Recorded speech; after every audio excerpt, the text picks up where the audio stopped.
This is What You Waiting For, Woman's Perspective on Camping and Survival. And I wanted to do, probably going to break it up into at least 2 videos, maybe 3. I'm trying to keep the length of the videos down to about 10 minutes. And we're going to talk about food storage for newbies. And this video, I wanted to go over some different ideas of what people, have out there on food storage. And then the second video, I'm going to talk more about what I did. So, first of all, food storage is a big topic. And when I first got started prepping years ago, that's the first thing I really wanted to check into was food storage and food. I guess you could even say food hoarding. There's a lot of information on the internet, a lot of YouTube videos about it. And when I first got started, there was a thing about like MREs, and they were really pushing the MREs. And MREs, by the way, are meals ready to eat. And what it is, it's like a military meal. It's like in a very heavy bag, and it's everything that you need, that a soldier would need for that meal.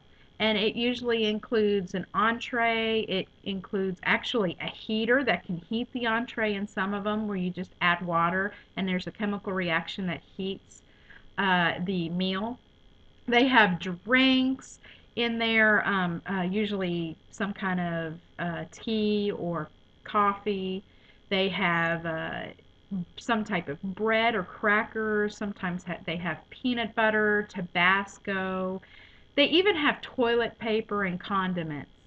Condiments. I said condiments, not condoms. But anyway, so meals ready to eat, the MREs, they have a military version, and then they do have civilian version from different companies. But the problem with the MREs, even though they have a lot of caloric, value to them, and they're really great, on the go, to be able to go and buy 5 cases and store them, it would be a great undertaking because it's a lot of money. And if you've been listening to any of my, videos, watching any of my videos, we're very tight on money here. Um, I had a comment on my last video that someone was saying, oh, they're on a really tight budget, that they only get about $1,000 for 5 people in their family. Well, that's just about what we make. And in fact, last year we had 8.5 people because my stepdaughter was pregnant. So we had $1,000 for 8.5 people, and we still found a way to prepare. So even though you don't have a lot of money, there are ways that you can prepare. For us, MREs was not the way because it was $4 or $5, sometimes even more than that, for each MRE. Even the civilian MREs were expensive. So for that was not an option. You might be able to get a couple and put like in your bug out bag, or if you go camping, bug out bag would be like an evacuation bag if you would have to evacuate. But for us, MREs was just not feasible. We just couldn't do it. The next option that's out there for a lot of people, they sell the full meals that you can buy already done for a full year. Of course, money being an option, that was not feasible for us. You're talking about a big investment, maybe $2,000 or so, sometimes more, sometimes less, depending on what they give you. And you have no say really of what goes in there. So you don't know if it's a full year, if it's even going to be palatable. Sometimes in the full year, they put these rations in that taste like, yeah.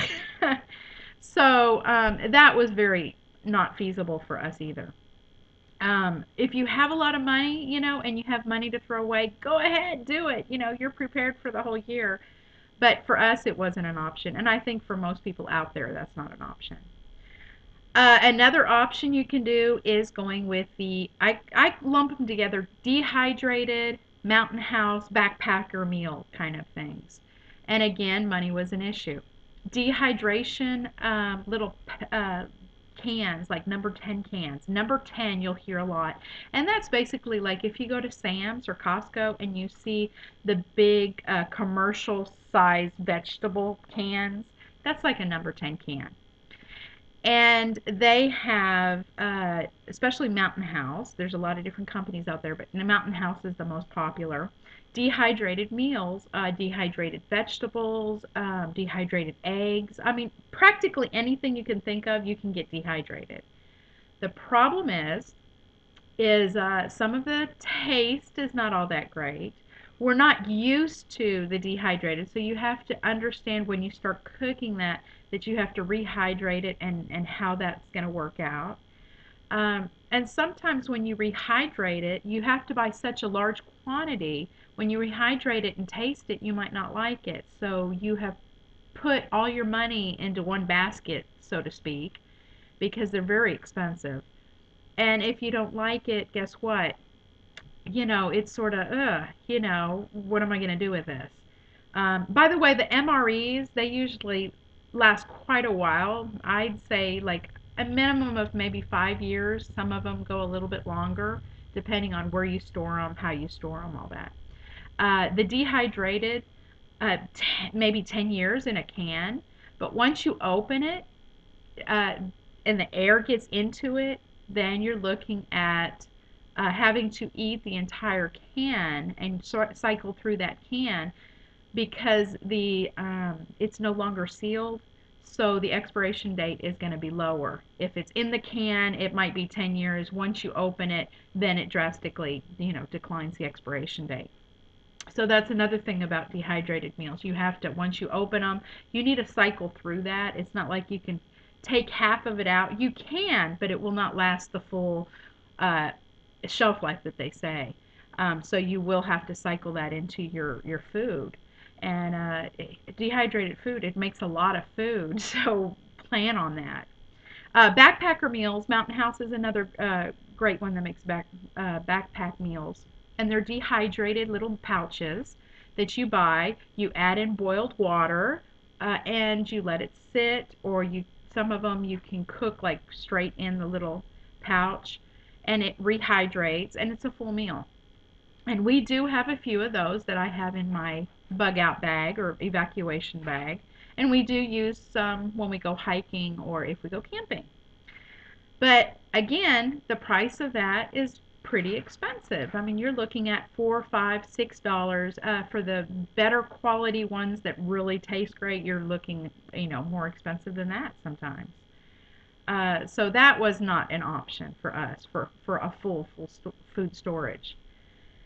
Then we get to, what was the other one? Oh, there we go, the long-term food storage. And you hear a lot if you're just starting about Mylar bags and oxygen absorbers.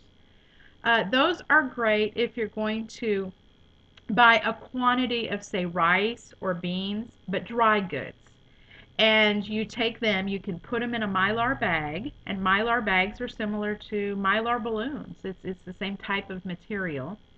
And you put in oxygen absorbers, and they're just little squares that you can buy. They're smaller, um, and they have different potencies. And what it does, it just draws the oxygen out of the air that it's sealed in to make it pretty much like sort of vacuum sealing it, I guess, because you're taking the air out. So you can put the oxygen absorbers at the bottom, add some beans in the middle, add some more beans up at the top, seal up, usually heat seal your Mylar bag, put it in a rodent protected, like a bucket.